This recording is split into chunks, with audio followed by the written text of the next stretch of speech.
오후에 8살 먹은 딸아이 방 앞을 이렇게 아빠가 지나가는데 그 방에서 소리가 들립니다. 그래서 잠깐 듣는데 친구와 함께 놀면서 하는 대화가 그렇습니다. 조금 놀다가 우리 집에서 저녁 먹고 가. 그냥 그 친구가 이야기를 합니다. 너네 아빠가 허락하실까?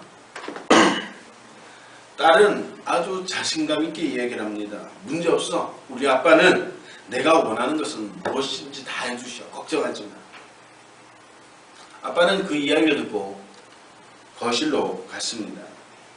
조금 후에 딸아이가 거실에 왔습니다. 그리고 딸아이가 몸을 막 꼬면서 아빠 어깨에 머리를 막 부으면서 이야기를 합니다. 아빠 사랑해. 아빠 사랑해. 나는 우리 아빠가 최고야. 아빠는 날 위해 뭐든지 다 해주잖아. 난 아빠가 제일 좋아. 딸이 아빠를 녹이는 겁니다. 아빠는 그 딸이 뭘 요구할지를 알고 있었어요. 그런데 대답을 하지 않고 있습니다. 딸아이는 또 아빠 얼굴에 뽀뽀를 합니다. 아빠가 너무 좋아. 아빠 사랑해. 그러면서 이야기를 합니다. 아빠 오늘 내 친구가 놀러 왔는데 조금 있다가 저녁 먹고 집에 가면 안 돼요? 사실 아까 딸아이 방 앞에서 그 이야기를 들었을 때 그렇게 해야겠다라고 마음은 먹었지만 즉시 그래 라고 대답하지 않았어요. 왜 그랬을까요? 그 딸아이의 애교, 그 사랑스러운 모습을 더 보고 싶은 게 아빠의 마음이었어요. 저는 삼형제를 키워서 그런 딸아이가 없습니다. 그런데요, 저희 막내가 가끔씩 합니다. 뭘 요구하는지를 알거든요. 근데 와서요, 다 큰 녀석이 막 볼도 부부고요. 아빠 사랑해요. 아빠 너무 좋아해요. 뭘 얘기하는지는 알거든요. 근데 쉽게 대답을 안 해줍니다. 왜 그래요? 그 시간, 그 아이의 그 애교를 더 받아보고 싶은 그런 마음이 있기 때문이죠. 저는 오늘 이 어린아이와 아빠의 그 대화를 보면서 정말 하나님이 그런 분이 아닐까. 마태복음 6장 8절, 6장 32절에 보니까 하나님 너희 아버지께는 너희가 구하기 전에 너희가 필요한 것이 무엇인지 알고 계신다라고 그렇게 말씀하고 계세요. 또 너희 하늘 아버지께서 이 모든 것이 너희에게 필요한 줄 알고 계신다 그렇게 말씀하고 있다는 것이죠. 로마서 8장에 보니까 독생자까지 아끼지 아니하신 그 하나님이 우리에게 무엇인들 못 주시겠냐 그렇게 말하고 있다는 것이죠. 하나님은 우리에게 모든 것을 주기 위해서 준비하고 계십니다. 다만 우리의 좀 더 열렬한 신앙의 고백들, 사랑의 고백들, 하나님께서 그것이 더 좋으셔서 때로는 인내하고 참고 계신다. 저는 이 글을 읽으면서 그런 생각을 좀 하게 되었습니다.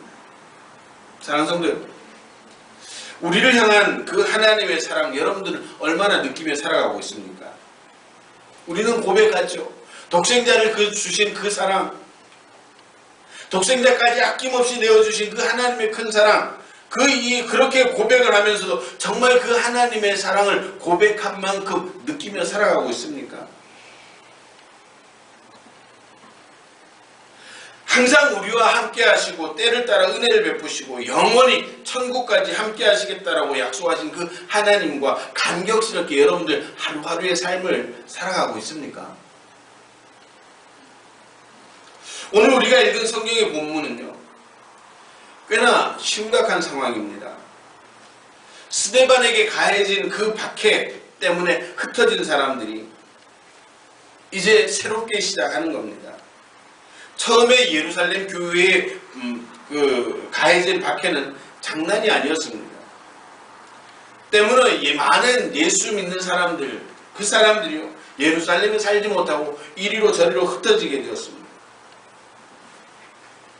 레바논 지역의 베니게로, 지중해 동북부에 있는 키프로스로, 때로는 그 예루살렘에서 한 480km 떨어진 수리아 지역 안디옥까지 그리스도인들이 흩어지게 되었습니다. 사실 그때까지 그리스도인들이 아니었죠. 마치 아브라함처럼 예수를 믿는 그 믿음 때문에 정든 모양 친척 아비 집을 떠날 수밖에 없었습니다. 그런데 이들은 그렇게 힘들게 도망쳐 나왔음에도 불구하고 그 새로운 곳에서도 복음 전하는 일을 계속하였다라고 성경은 증언하고 있습니다.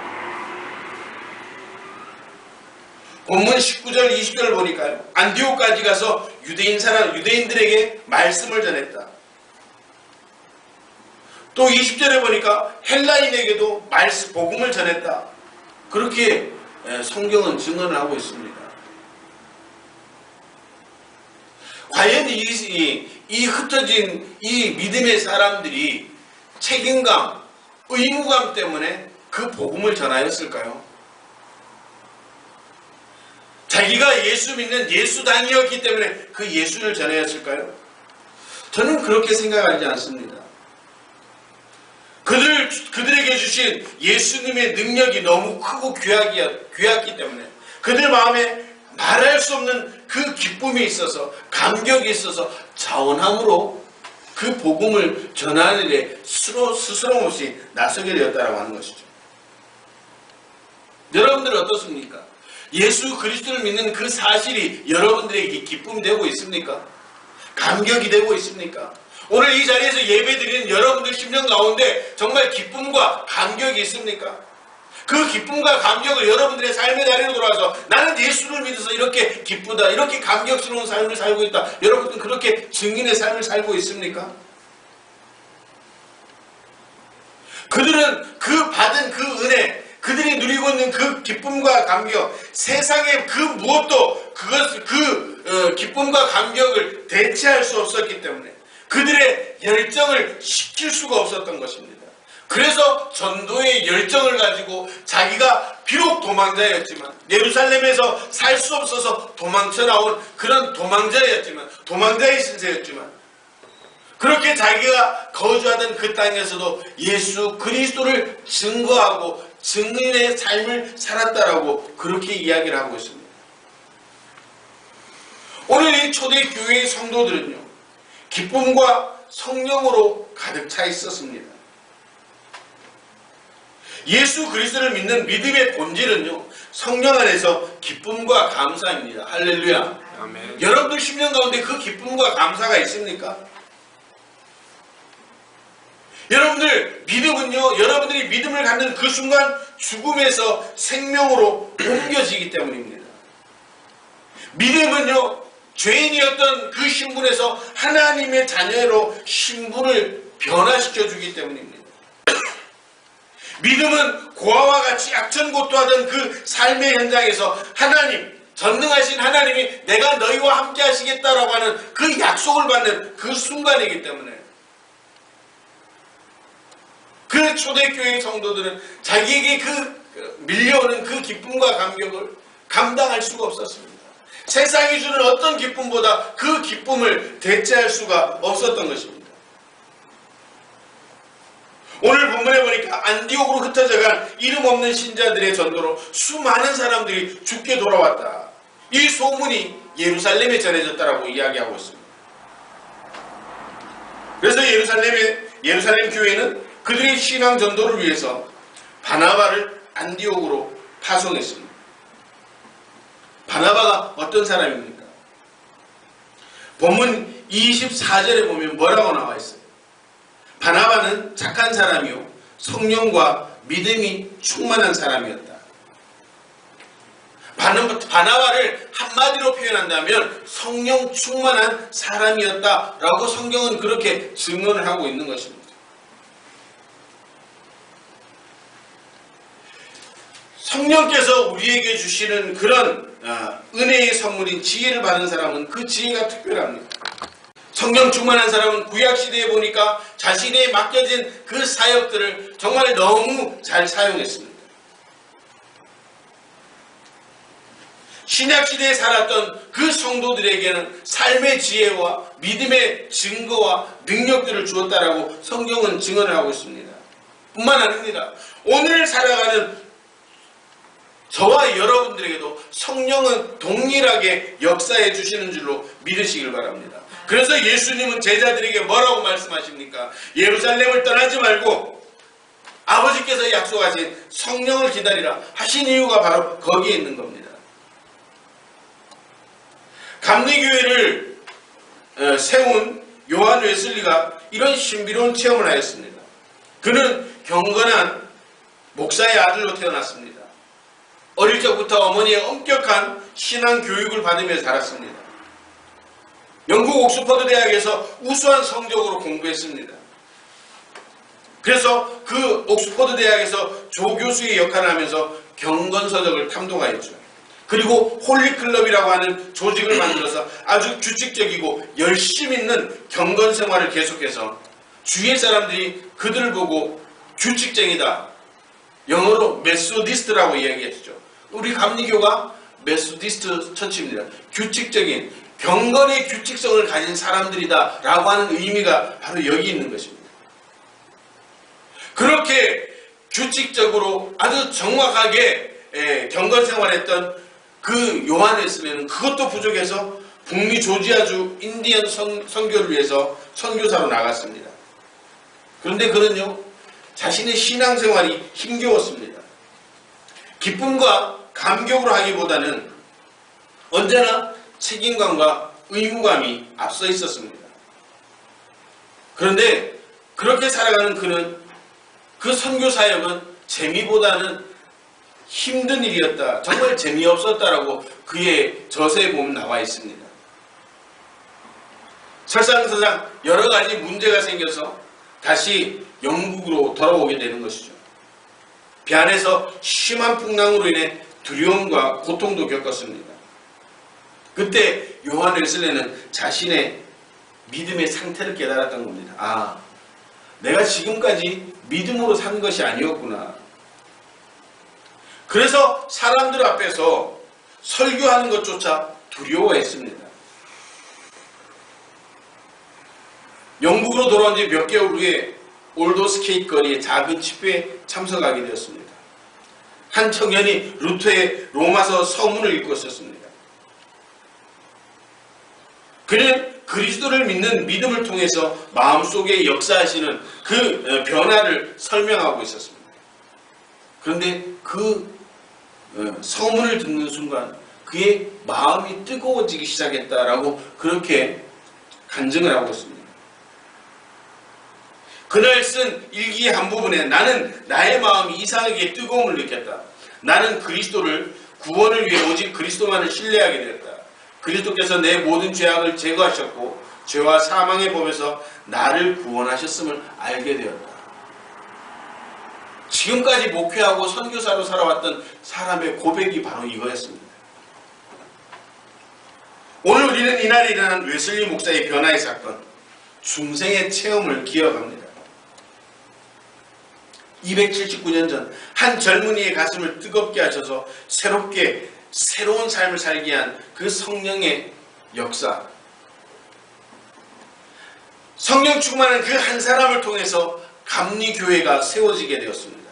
새로운 영국의 역사가 세워지게 되었습니다. 그날의 역사는요, 이미 오늘 본문의 그 바나바라고 하는 그 사람에게도 일어난 사건이었습니다. 바나바는 성령에 충만한 사람으로 교회사에 뚜렷한 흔적을 남겼죠. 그 성령 충만한 바나바의 사역이 과연 무엇이었을까요? 그런데요, 그 바나바의 사역을 보면요, 그 사역이 특별하지 않았다는 것입니다. 모든 사람에게 굳센 믿음으로 주님을 의지하라고 권했다라고 오늘 본문에 그렇게 이야기를 하고 있죠. 안디옥에서 사역이 특별하지 않았다는 겁니다. 불치의 병을 고친 것도 아니었습니다. 귀신들을 쫓아낸 것도 아니었습니다. 한 번도 들어보지 못했던 하늘의 비밀을 전한 것도 아니었습니다. 평범한 신앙적인 권면을 계속하였다는 것이죠. 모든 사람에게 굳건한 마음으로 주와 함께 머물러 있으라. 이 말은 쉽게 얘기하면 뭐예요? 신앙생활 잘합시다. 그렇게 권면했다는 겁니다. 성령 충만했던 그 바나바를 통해서 어떤 기적적이고 역사적인 그 일을 감당케 하신 것이 아니라 그 안디옥에 있는 많은 초보 그리스도인들에게 주와 함께 사십시오. 신앙생활 열심히 하십시오. 단지 우리가 보기에는 별것 아닌 같은 이 사역을 성령 충만한 바나바가 감당을 했다라고 하는 것입니다. 평범한 신앙적인 권면을 계속했다. 성령 충만한 사람, 성령을 받으면 어떻게 되느냐? 이 평범한 사역을 의미 있게 하는 사람들로 변화시켜 준다는 것이죠. 우리는 성령 충만하면요, 어떤 펄펄 뛰고요, 병자가 고쳐지고 그런 어떤 특별한 경우들만 생각합니다. 그런데 오늘 이 바나바를 통해서 하시는 말씀이 뭐예요? 성령 충만한 사람은요, 그 평범한 사역을 의미 있는 사역으로 바꿔주는 사람이다 라고 그렇게 이야기를 하는 겁니다.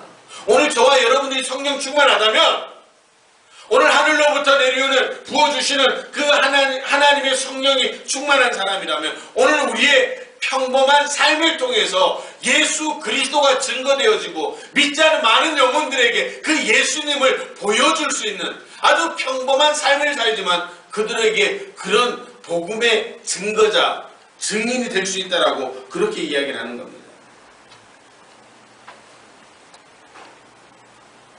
제가 신학교를 입학한 지가 벌써 20년이 지났습니다. 이번에 저희 동기 목사님들끼리 모여서 이야기를 하는데 야, 벌써 20년이네, 그 이야기를 합니다. 그런데 저는 감사하게도 신학교 1학년에 입학하면서부터 설교할 기회가 너무 자주 있었습니다. 그런데 한 20년쯤 그렇게 설교를 했는데도요, 설교 사실 할 때마다 힘듭니다. 나름 준비를 하고 많이 점검을 했다고 생각하는데도 늘 힘듭니다. 가끔씩은 그런 기도하죠.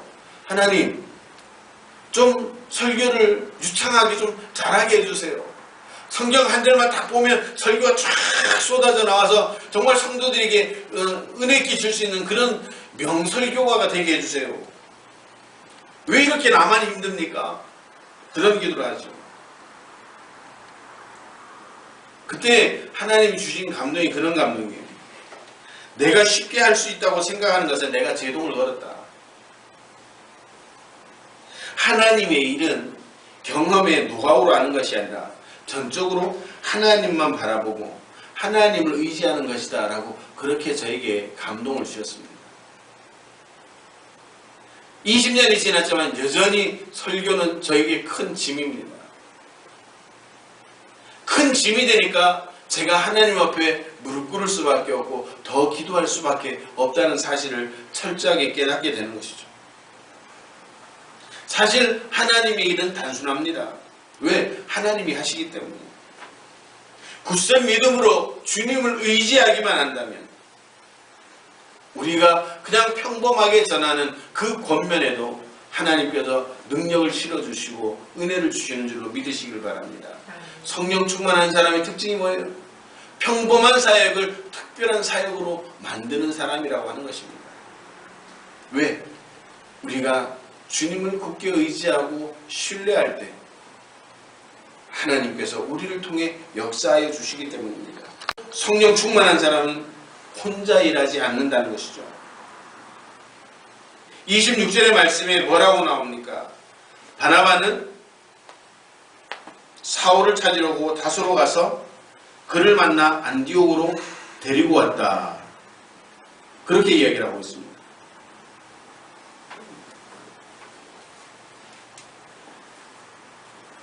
그리고 1년 동안 줄곧 거기에 머물면서 교회에서 모임을 가지고 많은 사람을 가르쳤다라고 그렇게 이야기를 하고 있습니다. 함께 일한다는 것, 특별히 다른 사람을 세워준다는 것이 소중한 것이죠.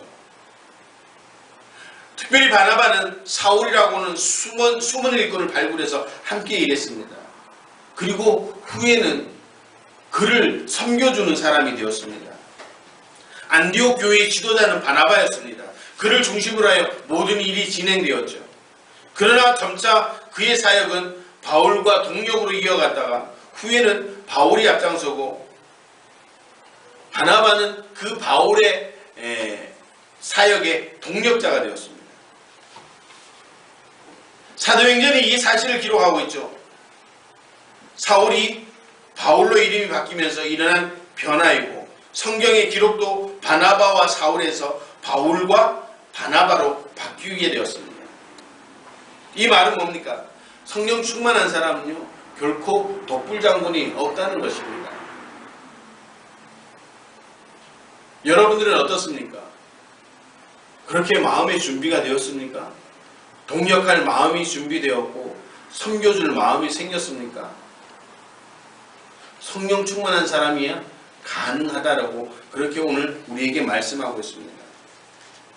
이렇게 성령 충만한 사람에게는요 하나님의 기쁨이 있게 되는 것입니다. 박해 속에서도 여러 가지 어려운 환경 속에서도 하나님의 은혜가 내린 것으로 인해서 기뻐합니다.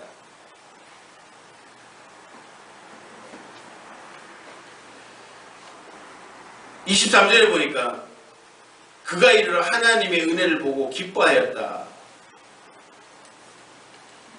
하나님의 은혜를 보고 기뻐했다라고 하는 것입니다.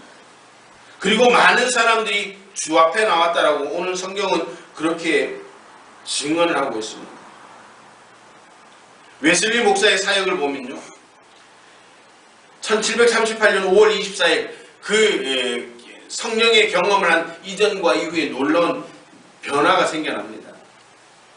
2년 동안 조지아 인디언 선교에서 사회는 실패하였다라고 이야기를 하지만요, 그러나 그가 중생을 체험한 다음엔 1739년 4월 1일에는요 처음으로 야외 설교를 하였습니다. 그것을 기점으로 그의 사역에 날개가 달리기 시작했습니다.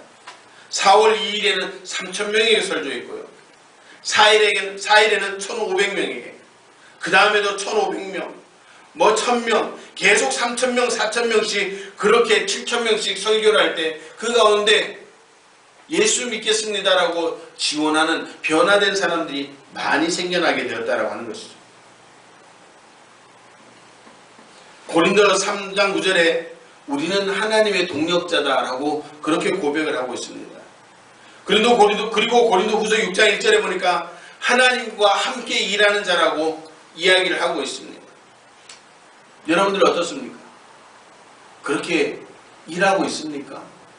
여러분들의 삶의 자리에 복음의 사역을 위해서 그렇게 헌신하고 여러분들의 삶에 그런 열매들로 기쁨이 있습니까? 우리가 함께 우리의 사역을 돌아봐야 할 때입니다. 한 꿈, 한 비전, 한 소망, 그리고 함께 비록 더디지만 천천히 함께 나가는 사역을 통해서 하나님께서 이 교회 공동체에 소망을 주시고 비전을 주시는 줄로 믿으시길 바랍니다. 이를 위해서 우리는 한 곳을 바라보고 함께 천천히 발을 맞추어 나가야 될 동력자라는 사실을 기억하시길 바랍니다. 오늘 성령 충만한 바나바가 그런 사람이었습니다.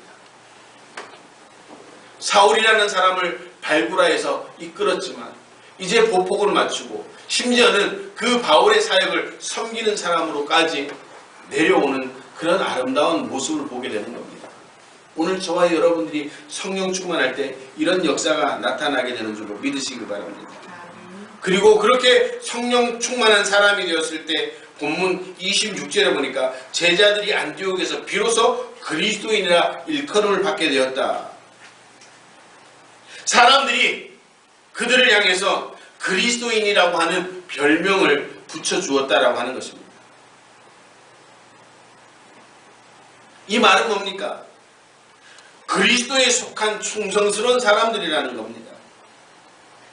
그들은 오직 예수 그리스도 때문에 살기도 하고 죽기도 할 수 있는 그 정도의 사람이었다라고 성경은 증언을 하는 겁니다. 그리스도인은요, 그리스도만 드러내는 사람입니다. 집에 있든지 성전에 있든지 항상 예수는 그리스도라 전하고 가르치기를 쉬지 않는 사람들이라고 사도행전 5장 42절에 그렇게 말씀하고 있습니다. 그들의 삶에는 그리스도의 향기가 진동하였습니다. 이런 별명이 예루살렘이 아닌 안디옥에서 바나바와 바울이 함께 사역하는 동안 처음 불려졌다는 것. 이것은 큰 의미가 있다는 사실이죠. 사랑하는 성도 여러분, 성령이 충만한 그리스도인이라면 마땅히 이런 별명이 불려져야지 마땅한 겁니다. 오늘 저와 여러분들은 어떤 존재로 불리고 있습니까? 여러분들은 살아가면서 예수쟁이라고 하는 말을 들어보셨어요? 예수에 미친 사람이라고 여러분들 그렇게 들어보셨습니까? 익명의 크리스찬. 그냥 적당히 믿고 적당히 신앙생활하고 믿는 사람처럼 되는 그런 익명의 크리스찬이 아니라 당당하고 떳떳하게 나는 예수 그리스도를 믿는 사람입니다. 내 속에 예수 그리스도가 계시고 나는 내 인생에 자랑할 것이 예수 그리스도밖에 없습니다 라고 그렇게 고백하는 그리스도인 예수장이가 되라고 오늘 말하고 있는 겁니다. 성령 충만한 사람의 특징입니다. 여러분들, 담배를 많이 피는 사람은요, 담배를 피지 않아도 그 옆에 가면요 담배 냄새가 배어납니다. 고깃집에 갔다 오면 뭔 냄새가 나요? 고기 냄새가 나죠. 오늘 우리 예수쟁이가 어떤 삶이 되어야 되냐? 그냥 우리 삶에서 예수의 향기가 묻어나야 된다는 것이죠. 그렇게 묻어날 때 우리는 예수쟁이가 될 수가 있다라고 하는 사실을 오늘 성경에서 강조하고 있는 겁니다. 성령 충만한 사람, 바로 그 사람이 예수쟁이다라고 말씀하고 있습니다. 지금은 문이 닫혔지만요, 우리가 북한 개성공단 한번 열려서 사업이 원활하게 진행되어질 때요, 우리나라 기업인들이 북한을 방문했습니다. 불가피하게 그곳에서 주일을 보내게 되었는데요, 한 장로님이 받아든 일정을 보니까요, 주일 예배를 드릴 수 없도록 일정이 짜여졌다는 것이에요. 그래서 주일에 예배를 드릴 수 있는 시간을 좀 할애해 줄 것을 요청했습니다. 그러나 안내를 책임진 북한 사람들이 상부에 보고하겠다, 건의해보겠다라고 했는데 결국 허락을 받아내지 못했습니다. 이곳에 방문했던 장로님 한 분은 최후의 토요일 부득불 나는 이 북한을 떠나겠습니다, 그렇게 말을 했답니다. 그러니까 주일 예배를 드릴 수 있도록 배려를 해주었다라고 간증을 했습니다. 아마 북한 사람들이 그 장로님을 보고 뭐라고 했을까요? 지독한 예수쟁이, 그렇게 표현하지 않았을까요? 예수 믿는 것은요 당당한 겁니다. 그 예수의 이름을 당당히 믿을 때 우리 가운데 성령의 충만함이 임하고요, 오늘 우리가 이렇게 바울과 같이 바나바와 같이 예수쟁이라고 하는 그런 아름다운 이름을, 별명을 얻게 된다라고 하는 것이죠. 성령 충만한 예수 믿는 사람은요 즐겁게 신앙생활합니다. 기쁩니다. 감사합니다. 왜? 하나님이 우리를 사랑하는 줄 아시기 때문이죠. 그러니까 하나님께 더 신뢰합니다. 더 뜨거운 사랑을 고백합니다. 그래서 하나님은 그 사랑의 고백을 듣기 위해서 우리와 더 함께 하시려고 우리를 붙잡고 계신다는 사실을 기억하시길 바랍니다. 사랑하는 성도 여러분, 안디옥 교회의 바나바처럼, 바울처럼 성령님과 함께하는 신나는 믿음의 생활을 영위하시기를 주님의 이름으로 축원합니다. 기뻐하시기를 주님의 이름으로 축원합니다. 감사하기를 주님의 이름으로 축원합니다. 기도하시길 바랍니다. 성령 충만하여서 이 아름다운 신앙의 삶을 누릴 수 있는 우리 행복한 교회의 모든 성도들이 되시기를 주님의 이름으로 축원합니다. 기도하시겠습니다.